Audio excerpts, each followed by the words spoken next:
کیا۔ پھر ایک مختلف بات،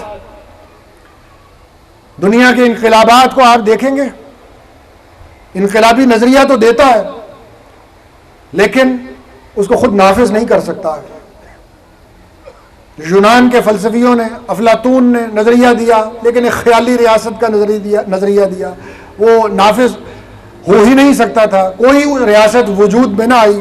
یوٹوپین سٹیٹ ایک محاورہ بن گیا کہ خیالی چیز کے لیے یہ لفظ استعمال کیا جاتا ہے۔ 100 سال پہلے روس میں انقلاب آیا، کارل مارکس نے نظریہ دیا لیکن نظریہ دینے کے بعد وہ اس قدر مزمحل ہو چکا تھا کہ اس کا نفاذ نہیں کر سکتا تھا، لینن نے اس کو نافذ کیا۔ چین میں ماؤ زے تونگ نے نافذ کیا، وہی اس نے کہا کہ یہ کچھ بھی میرا نہیں ہے، میں نے کارل مارکس سے یہ سب فلسفہ لیا ہے، میں اس کو نافذ کر رہا ہوں۔ لیکن دیکھیے اپنے آقا کی طرف صلی اللہ علیہ وسلم، خود نظریہ بخشا اور خود اپنی زندگی میں اس نظریے کو نافذ فرمایا، اور مدینہ کی ریاست میں نساء چوغوت پہ ابھری جس میں وہ انقلاب برپا ہوا، اور زندگی کے ہر گوشے پر اس انقلاب کو نافذ فرما دیا حضور اقدس علیہ الصلوۃ والسلام۔ اس انقلاب کی ایک اہم بات، یہ سب کے لیے ایک جیسا تھا، اس میں تفریق نہیں تھی۔ حضور اقدس علیہ الصلوۃ والسلام نے اپنی ذات، اپنے قبیلے، اپنی قوم کے مفاد کو بنی نوع انسان کے مفاد پر ترجیح نہیں دی تھی۔ سب یہ دیکھ رہے تھے کہ ہو کیا رہا، وہ دیکھ رہے تھے اقربا پروری اور کنبا پروری سے برتر ہے یہ انقلاب۔ وہ دیکھ رہے تھے کہ تمام اقوام کے لیے حضور اقدس علیہ الصلوۃ والسلام کو رحمت للعالمین بنا کے بھیجا گیا۔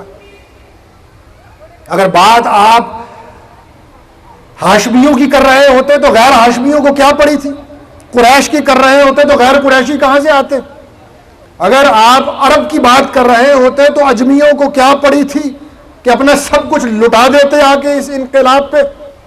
حسن ز بصرہ، بلال از حبش، صہیب از روم، یہ حالت کہاں سے پیدا ہوتی؟ سب نے آگے دیکھا کہ یہ رنگ، نسل، زبان، علاقے، وطنیت سے اونچا انقلاب ہے۔ یہاں فضیلت کے معیار کچھ اور ہیں، رنگ اور زبان اور خاندان فضیلت کے معیار نہیں ہے۔ حضور اقدس علیہ الصلوۃ والسلام نے اعلان فرمایا کہ بلال حبشی سرداران قریش سے افضل ہے،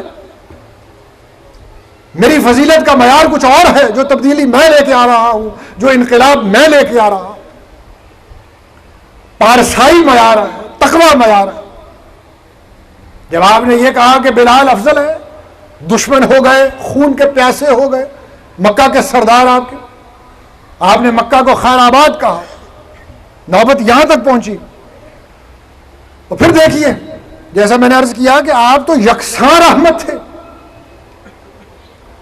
صرف نیکوں اور پارساؤں کے لیے ہی رحمت بنا کے آپ کو نہیں بھیجا گیا تھا، فاسقوں اور فاجروں کے لیے بھی رحمت بنا کے بھیجا گیا تھا، شرابیوں اور بدکاروں کے لیے بھی رحمت بنا کے بھیجا گیا، رحمت للعالمین بنا کے بھیجا گیا۔ جب آپ مکہ کو خیر آباد کر رہے تھے تو آپ نے حضرت علی رضی اللہ تعالی عنہ سے کیا فرمایا؟ آپ کے علم میں ہوگا کہ علی، میں مکہ چھوڑ کے جا رہا ہوں، اور دیکھو جو مکہ والوں کی امانتیں میرے پاس رکھی ہوئی ہیں، تم مدینہ آنے سے پہلے ان امانتوں کو لوٹا کے آنا۔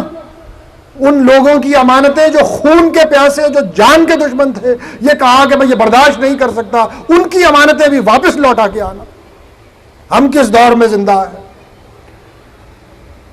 اپنے سیاستدانوں کو، اپنے حکمرانوں کو دیکھیے، ہم غاصبوں کے دور میں زندہ ہیں، ناجائز قابضین کے دور میں زندہ ہیں۔